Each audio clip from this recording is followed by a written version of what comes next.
ഇപ്പൊ പുതുതായിട്ട് വന്ന ഒരു സർവേ ഫലം, അതില് മുഖ്യമന്ത്രി ആര് എന്ന ചോദ്യം, അതിലൊക്കെ ചുമ്മാ അല്ല, അങ്ങയുടെ പേരില്ല. വേണ്ട, എന്റെ പേരില്ലാതെ വളരെ നന്നായി. അങ്ങയുടെ പേര് ഓപ്ഷനായിട്ട് പോലും കൊടുത്തിട്ടില്ല. ദേശീയ മാധ്യമങ്ങൾ എന്താ ഉദ്ദേശിക്കുന്നത്? എന്റെ പേരില്ലാതെ വളരെ നന്നായി. കാരണം ഇതെല്ലാം ആളുകൾക്ക് വേറെ ജോലി ഇല്ലാഞ്ഞിട്ട് ഓരോരുത്തർക്ക് വേണ്ടി ഉണ്ടാക്കുന്നത്. ഇതൊന്നും ഒരു കാര്യം. പാർട്ടിക്ക് സർവേ ഉണ്ടോ?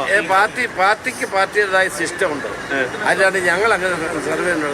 ഇത് ഓരോ താല്പര്യം അനുസരിച്ച് ഓരോരുത്തർക്ക് നമ്മുടെ പേരില്ലാതെ.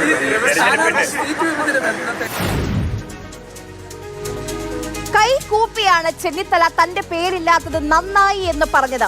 ആളുകൾക്ക് വേറെ ജോലി ഇല്ലാത്തത് കൊണ്ട് ചിലർക്ക് വേണ്ടി ഉണ്ടാക്കുന്നതാണ് ഈ സർവേ എന്നും ചെന്നിത്തല പറഞ്ഞു. ആരെയോ കുത്തി പറയുന്നത് പോലെ തോന്നിയില്ലേ? എന്നാലും ആരായിരിക്കും ആ പണിയില്ലാത്ത ചിലർ? ഇനി അടുത്ത വിശകലനം. സതീശൻ പ്ലസ് തരൂർ ടോട്ടൽ എത്രയായി? 32.2.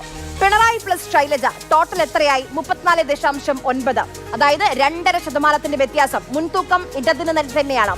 NDTV വോട്ട് വൈബ് പുറത്തുവിട്ട ആ ഗ്രാഫ് നമുക്ക് ഒരിക്കൽ കൂടി ഒന്ന് കണ്ടു നോക്കാം. നമ്മളെല്ലാവരും പഠിച്ച സ്കൂളിൽ കണക്കിൽ 16 ആണോ 14 ആണോ വലിയ സംഖ്യ?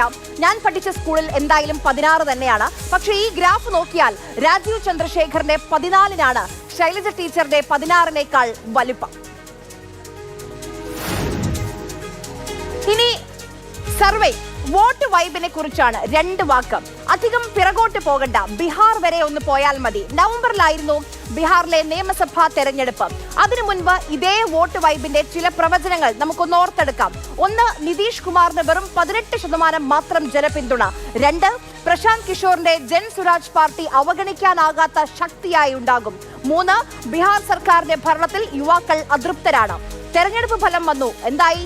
ബീഹാറിൽ നിതീഷ് 10ാം തവണയും മുഖ്യമന്ത്രിയായി. ജൻ സുരാജ് പാർട്ടി വട്ടപൂജ്യം ഓർമ്മിപ്പിച്ചു എന്നേ ഉള്ളൂ.